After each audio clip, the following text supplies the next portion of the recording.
Thank you, Mark, for joining us, and tell us your name. My name is Mark Sassman, and thank you, Vernagene, for the privilege to be here today. So when did you first come to Emmanuel Lutheran Church, and tell us what your impression was at the time? The year that I first came here was in '92. Bonnie and I had gotten married. Bonnie was they moved from Brenham when she was 6 and came here, and Clarence and Janelle were members here. From that point forward, she and her sister, were confirmed here, and they were lifelong members, actually. So Bonnie and I were married in May of '92. So I guess it was probably about 31 years ago was my first time here. And very impressed. I mean, the sanctuary, obviously, very historic, very beautiful. Just the history behind the church. The church, the churches that burned down, the churches that, how one of the first and foremost churches here, and the settlers coming through, how it was on the way, and how the services were done here, and just the history of it combined with just the beauty of the church itself, especially the sanctuary. It was very impressive. And I remember Janelle, your mother-in-law, served on the altar guild. She was so faithful, impressive. So you've been the ultimate volunteer. If something had to be done, you were always stepping up to do that. So first of all, I want to talk about your ushering team and how that functions, and any interesting stories you've had through ushering. Well, that was interesting. I mean, my mentor was Lamar. Lamar Weiss was the head of the ushering team, and his wife Pat. This was before a lot of computer technology, I would say. She did this all by hand, and they did that a year at a time. And she was the one that by hand and phone coordinated each year, and went so far out of her way to do this, and then to learn computer technology, to put this in Excel, and to call all of the people, to send out written notices. She was just a blessing, an incredible blessing to us all, as was Lamar. And then I guess the way I got into the funeral ushering was when Lamar passed away. Sherry Heffling called me and said, Mark, I mean, I'm not sure who called, but now that Lamar is not with us, would you be interested in doing that? Not knowing this was a lifetime sign-on, but it's been good. So, I mean, I had a great mentor for this. He and his wife, they worked well. And to do this has been a privilege. And, it's the people who work with you are the people who make this work. We've just been so incredibly fortunate for the people who have signed on to do this with us. We're all kind of moving up, and as each one of us pass on, somebody else moves up from the younger generation. So we're trying to cultivate this with our confirmation classes and get them involved. But yeah, these, there have been some interesting stories, I guess, over the years, obviously. Probably one of this doesn't sound, I guess, really out of the ordinary. But one of the most interesting requests I had is that the families, every family I know at a funeral provides their pallbearers. And there was a family from out of town who I asked, what can I do to make this easier? What can I do to make this better? What can I do to serve you and assist you? And they said, well, would you mind being a pallbearer? And I was a little taken aback because, I mean, that's a family thing. And the family that's involved, we were very close to both of the parents. The husband had passed away and the mother had passed, and I was honored to do that. But I'm sure my face was, I don't know what it looked like when they asked me if I would do that, but I mean, I was honored to do it. I just never had been asked to do that before. So one of the things that we see with ushers is they are really the first impression when someone is coming to a worship service or whatever the service may be, or coming on the campus. They're the first face that's seen, and many times it's the last face that's seen as people leave. So the ministry that the ushers do sometimes goes unnoticed, but they are very, very, very. And ushering has changed. Once upon a time, the ushering was you ushered people actually into church if they were late, and then to their seats. To their seat. Mm-hmm. And also then at the end of the service, they were ushered out. And you have been faithful also to be sure that everything is done in preparation for the worship service, whether it's putting oil in the candelabras or putting the hymn numbers on the board or being sure the bulletins are there. So that ministry is very vital, and particularly on special services like Easter and Christmas when we have overflow crowds, making sometimes instantaneous decisions as to what we're going to do at this juncture. Correct. And the service goes on. And you have been a saint about taking care of many of those things as well, Vernagene. I mean, we just kind of make sure that everything, if there's anything that's not done, which most of the time I know you make certain that they are. So we appreciate all that you do to make this work well for all of us. So you had the opportunity to serve on the call committee. Tell us a little bit, I don't know how many call committees you've actually served on, but tell us a little bit about that process, the challenges, and the ultimate outcome. Well, interestingly, the very first call committee that I was involved in, I really wasn't involved in because I was president of the church council at the time, and the church council president does not get involved in that. But that was the very first thing. Yeah, the last one that we've had, though, the call for Pastor Grinke. Yeah, it was. That was an interesting process. It's again, it's not really difficult. It's very time consuming. It's very detailed. There's just the mere fact of trying to find a candidate that fits. We started off. I think we started off with 4 or 5 candidates, and the very first one was taken out because she had put in for a position in the Pacific Northwest. So, I mean, these things kind of dwindled, and it was interesting. Dorothy Warren, bless her heart, she said, "Hey, can't we get some candidates from like down south? Like all of these people are like north and west, and can we get somebody that's kind of familiar with the culture?" And it was interesting because she was right. I mean, we had people from Washington, we had people from Idaho. We had people from way north and way west. And actually we had one from San Antonio who all 7 members of our call committee were really knocked out with. And this person, right before we called him to come visit the church, dropped out. And that was interesting. But again, we had 7 delightful people that were very dedicated, that loved the church, that loved the process. And again, like anything else, I mean, there's just countless hours that go into doing this.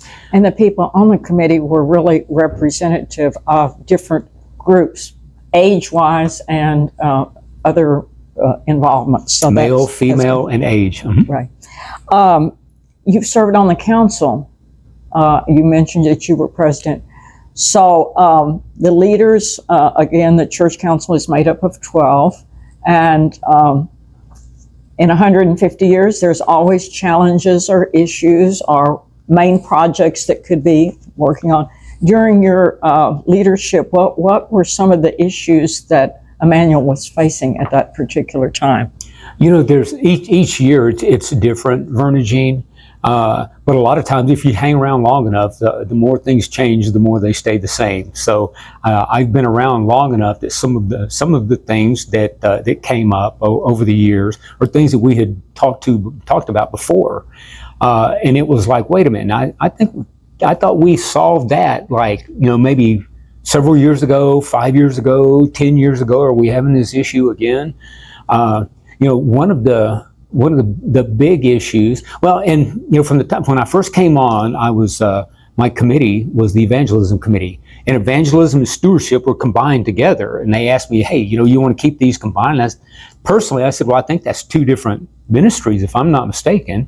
So yeah, I would. So I started off in evangelism, and then I went to stewardship.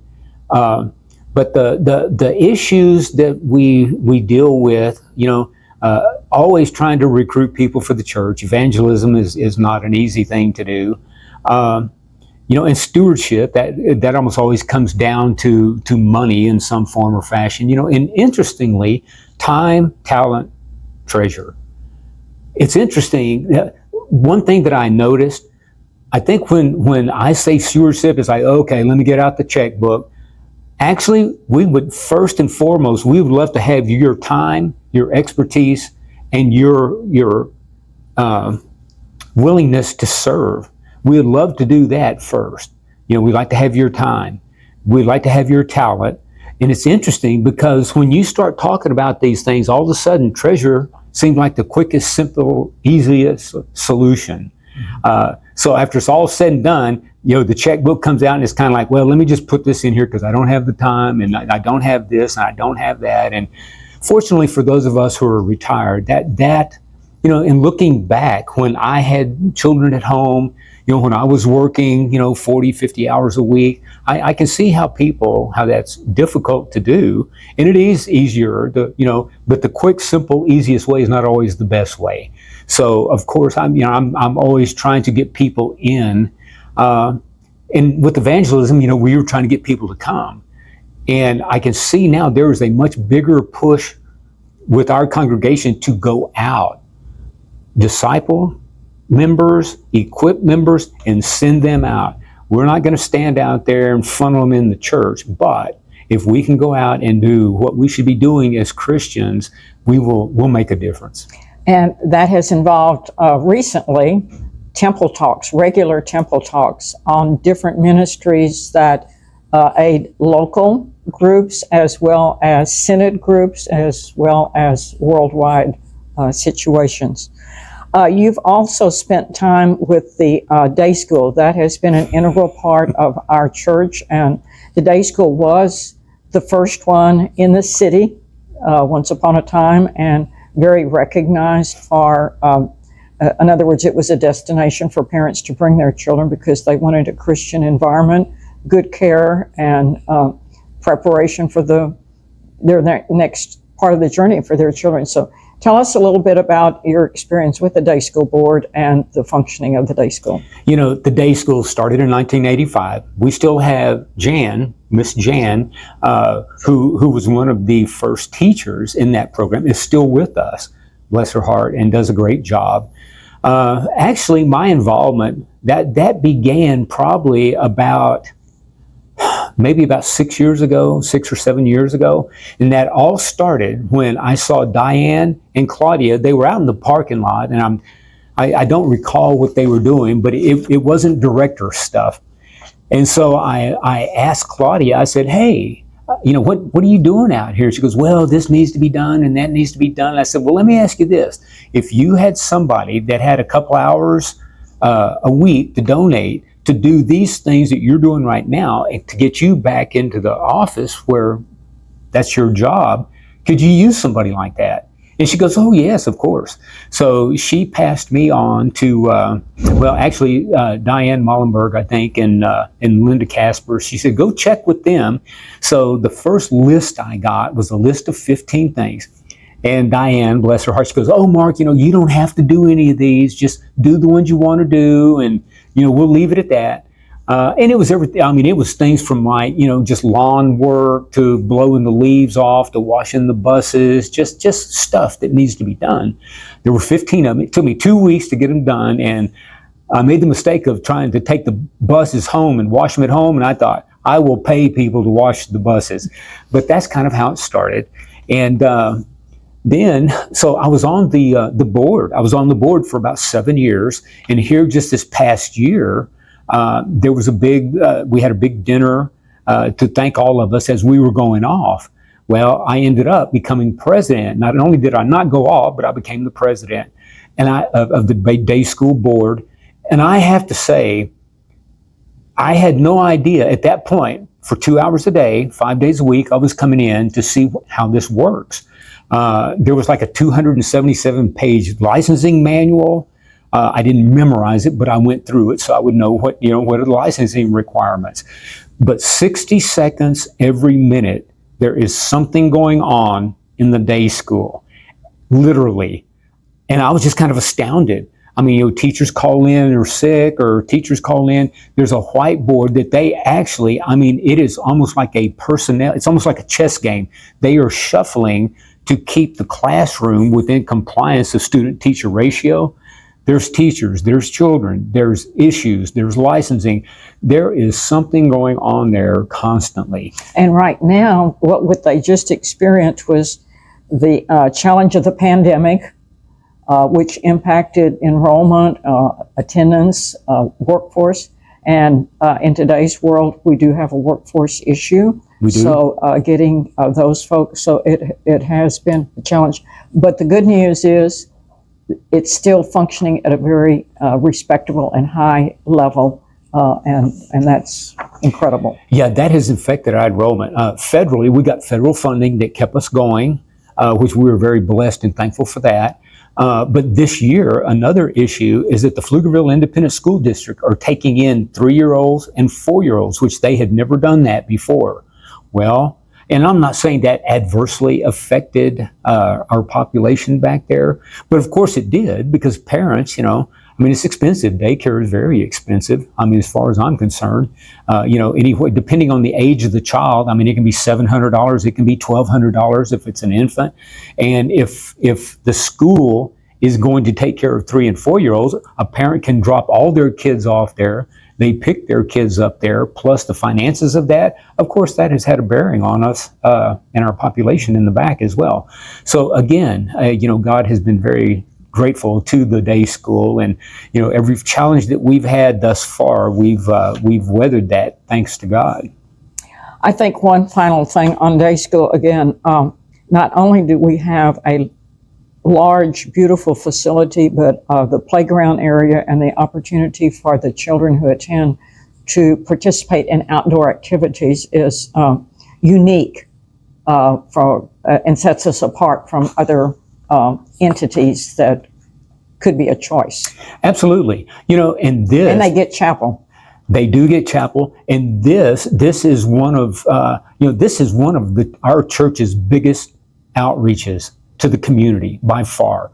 It's almost like a little crown jewel that a lot of congregation members don't really think about, because it's back in the back, and they don't realize what a ministry this is that provides Christian education for kids, and it's just it really is a huge outreach. The biggest outreach we have in Pflugerville, Hutto, Round Rock, and the surrounding communities, actually. And it all started right here in the little Sunday school area, and then in 1999, I think that was when we had our 125th anniversary. They also had the groundbreaking for building that facility that expanded that opportunity.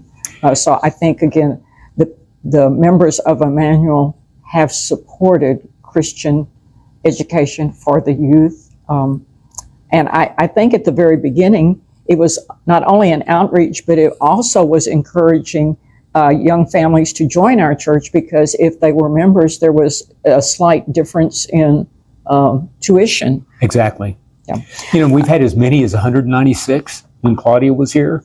Currently, we're at 91. So you can see the difference. And again, the pandemic had a lot to do with that. What's going on, with the Pflugerville Independent School District has a lot that's going on. There is a big push right now with advertising and promotion of the day school.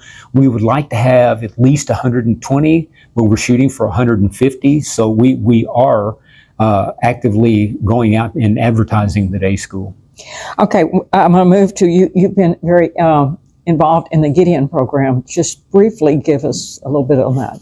Yeah, actually, I'll tell you, 4 years ago, Vernagene, if somebody would have said, you're going to be a Gideon in 4 years, I would have had to have laughed, because first of all, like most people, the only thing I knew about the Gideons was that there were the people that put Bibles in hotel rooms, and they still do that. They don't do it in hotels or motels that are occupied, but brand new ones that are just opening, we still actually physically place those in rooms. The Gideons started in 1898. They didn't start passing out Bibles till 1908. It was started by two traveling salesmen that met each other by a God-engineered encounter. There was a huge conference going on. There were no rooms left. One of the traveling salesmen came, and there was a guy that had an extra bed in his room, and he goes, well, they told the guy that was checking in, we don't have any rooms, sorry. And a guy in the lobby said, well, I've got an extra bed in my room if you would like to use it, if you wouldn't mind having a roommate. And they were both Christians, both did devotionals, so they got together, and these were the two guys that actually started this. 1908, they started passing these out, and just this past year, they passed out their 2.5 billionth Bible. So it's been an incredible ministry that I never thought I would be involved in. And the person that asked me this was a person that I had worked with at the Department of Public Safety. And he goes, hey, so you've been doing anything interesting lately? And I usually listen to Christian radio. I don't listen to music, but I listen to talk radio. And I was listening to The Bridge, and I went online, and they had every church, and this was probably about 5 years ago, 6 years ago, they had every church in Pflugerville. There were 29 churches in Pflugerville, and I was astounded because Bonnie and I, when I moved here in 92, the little population sign said 4,400. Well, we're at 65,000 now. And I thought, 29 churches here? I mean, I could name about 6, not that there weren't more than that. So my New Year's resolution was to attend one service at each church in Pflugerville. And Bonnie said, are you not happy with our church? And I said, no, I'm delighted with our church. She goes, why would you even think about doing that? I said, well, I don't know. I just think that would be an interesting thing to do. So fast forward 3 years, and I met with a guy at Pecan Street for lunch, and he goes, you've done anything interesting? I said, well, I visited 26 of the 29 churches in Pflugerville, and he goes, you are just the man we need. And I thought, what could you possibly want with somebody who's not even a member of these churches, just went to visit to a service? He goes, because we need you as the church relations chairman for the Gideons. And I thought, I mean, he could tell by my face that the next one word out of my mouth was going to be, and he goes, before you say no, pray about it. And I said, we're friends. I will pray about it. And, interestingly, the more I prayed about this, the more I was not adverse to doing this. 4 years later, I'm the vice president of our group now. I'll be president next year. And I'll tell you, that's Mark Sassman's life. Day school board president, Gideons. There's no room for hardly anything else. Okay. But it's all good. Well, we thank you for your ministry because it's all carrying out the work in the vineyard of the Lord.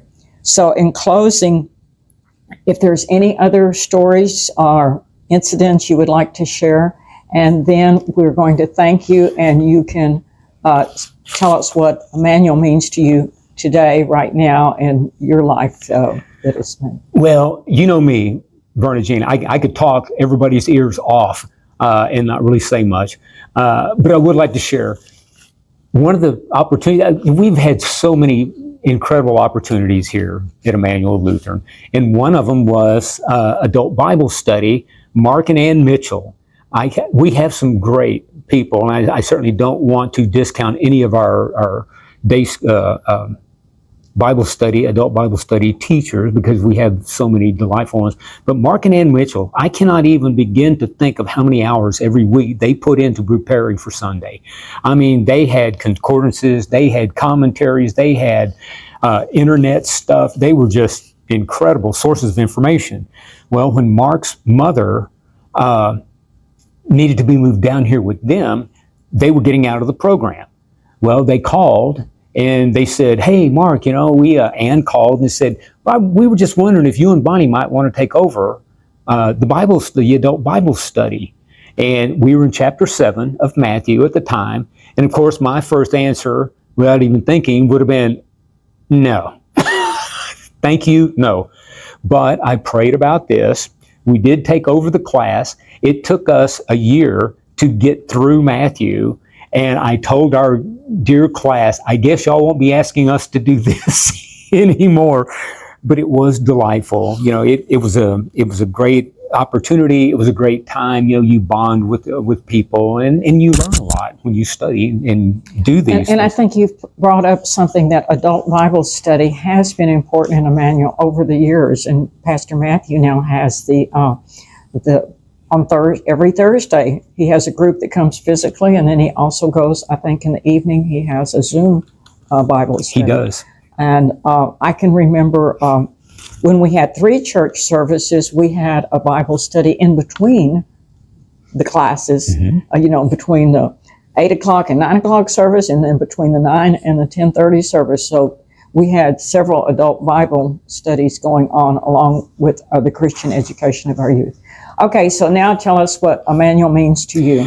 Emmanuel Lutheran, first of all, what it means to me, this congregation, the 2 things I would like to say about this congregation that is apparent from the word go is their love of God and their love of one another. This congregation is very welcoming, it's very loving, it's very dedicated. It's a loving group, and I think that's what we're called to be as Christians. There's a commitment. To gather, grow, and serve is our mission statement. Gather together, grow in the Word, serve God by serving others, and that's one of the things that I don't think is necessarily intentional that our congregation does that, but it's obvious that they do, and I think that comes from their love of God and their love of one another. And the third thing I would say is the tradition of this. Churches come and go, but I'll tell you, as you well know, Vernagene, thank you for all your service for getting this 150th celebration together. 150 years, that's a lot of history. That's a lot of changes. There's a lot of ups. There's a lot of downs. And it still goes on. And it still goes on. God is with us, Emmanuel. There's so many families that settled Pflugerville that their great grandkids are serving here today, and their children will be serving here today. Probably not as many. Kids nowadays, they graduate from high school and they're off and going. But used to, this was, you could depend on the families they were born here, they were raised here, they died here. And we still have people go out, and we still have people come back. So, I remember when Hurricane Katrina hit over 2 decades ago, and we got an influx from New Orleans and from Mississippi, and the visitors came here and they felt very welcome. Today, what I see also, Pflugerville is one of the most diverse cities in the country, and we are seeing that reflected now in our congregation also, that all are welcome. This used to be, it was a white, it was white. It was all white, there might have been a Hispanic person here, but I'll tell you, we have people from India, we have people, Spanish, we have Hispanic, we've got black, we've got white, and it is, and that just, it's indicative and representative of our community. We're blessed to have them here. And again, that makes such a big difference that, if I've always heard, if you're the smartest person in the room, you need to get some more people in there with you if you want to be successful. So, again, the diversity of what we have, the difference of what we have, the uniqueness of what we have, just all of us being created by God, for God. The changes we've seen in our lifetime here have just been phenomenal, I think, and for the better, And when we look at the name Emmanuel, which means God with us, I think that speaks for the 150 years, because again, when you look at the generations and the people who have come and gone, God continues to be here with us now, past, present, and future, as we gather, grow, and serve. Thank you very much, Mark. Thank you. It's an honor.